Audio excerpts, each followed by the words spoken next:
So వెళ్ళేటప్పుడు చూడండి ఎలా జరిగిందో.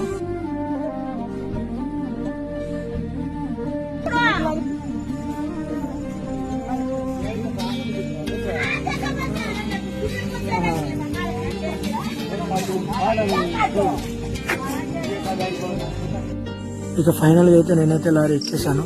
సో అక్కడితో ఇక నా ముగింపు అయిపోయింది. మళ్ళీ ఇక 7 నెలల తర్వాత నా ఊర్లో అడుగు పెడతాను కదా అని చెప్పేసి అట్లా అనుకుని ఎక్కాను. అంతా అయిపోయింది. ఇక లాస్ట్ లో మా అమ్మతో 2 మాటలు మాట్లాడాను. ఇంకా వెళ్ళిపోయాను.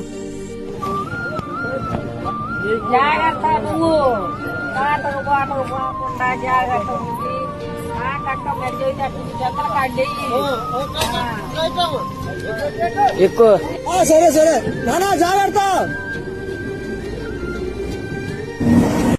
ఇక్కడున్న ప్రతి ఒక్కరు కూలోళ్ళు, కానీ ఎందుకు వచ్చారు, ఏ పని మీద వచ్చారు, ఎందుకు ఈ పని చేయాల్సింది అనేది ప్రతి ఒక్కళ్ళ విషయం ఉంది.